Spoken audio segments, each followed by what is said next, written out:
scientific institutes are sponsored. Scientists are not speaking the truth, they are speaking the sponsored truth.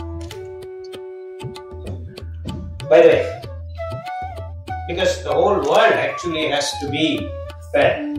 That is the logic that these guys came up with, and in fact started feeding the food, saying that they have premium food. And all along the human race has been eating coarse grains, and they are not eating food. I mean, it's bird feed, it's suwar ka aahar hai, जानवरों का खाना है.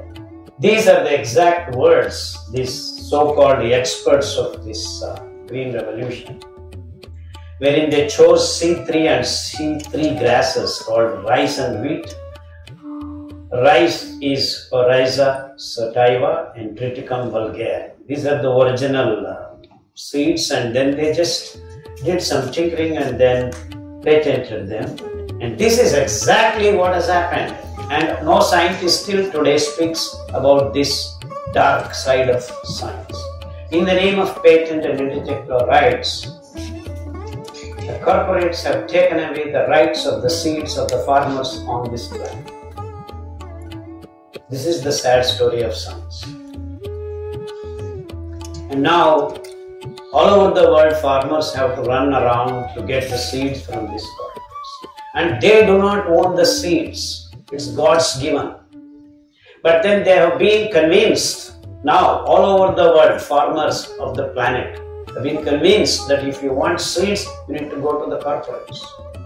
Because the seeds given by God are painted as lower quality, not good for anything, and they have a lot of, here one small example is anti-nutrients. Absolutely nonsense statements. Even today the so-called experts keep making that statement. Absolute nonsense, because you do not know how to cook. You do not know how to cook.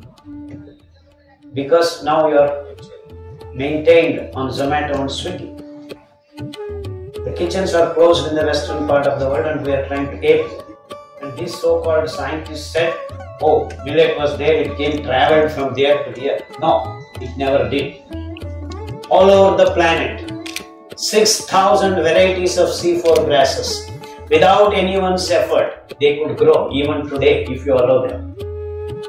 Out of that, more than 300 varieties of these C4 grasses can give you grains. Grains of high quality nutrition and diversified nutrition. And including scientists have wrong conceptions. The gut microbes, pathogenic, symbiotic. You increase sugar content in your bloodstream. That's what your rice and wheat does, and that's how you have lost the gut microbes that can help you being healthy.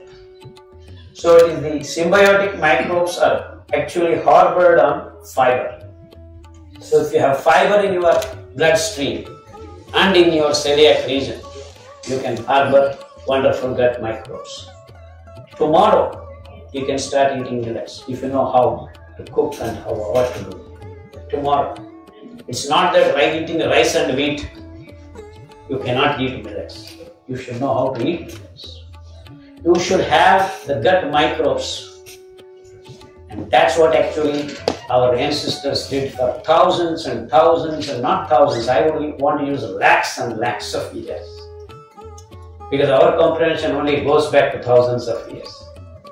But these grasses have been on the planet for lakhs of years. And without fertilizers being absorbed. In fact, the root, one of the slides mentioned, the root mass. Out of these millets, there are 2-3 different kinds of groupings. One is the genus type of variations. There are 3 kinds are there that is actually mentioned in this booklet. I'm actually surprised that they have done that. It's called Agarostidea, Panaceae, Anthropogenes. So finger millet and teff, these are the 2 grains that belong to the one family of group, and Panaceae most of the millets belong to, and sorghum and jobsteer, one of the presenting scientists mentioned that jobsteer is a fantastic millet.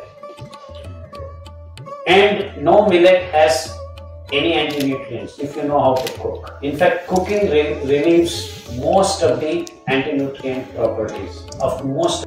The blood glucose levels get flooded.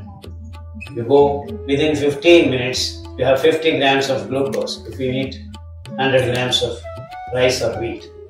And in fact, instead of calculating this, these corporate scientists have come up with some concocted way of called what is glycemic index. He is nodding his head. He understands what I am speaking. So this glycemic index is a concocted, calculated value which doesn't have any scientific experimental proof or disproof. So the experiment that you need to do is when you feed a human being, you collect his urine. It's called renal tolerance test, which you can do in an experiment at any given point of time, anywhere on this planet, on anyone, including animals, of course. However, the sad story of present day pharmaceutical companies is the research is done on animals, and then an expert committee decides to release into the market, and they don't have time to do all the trials on human race.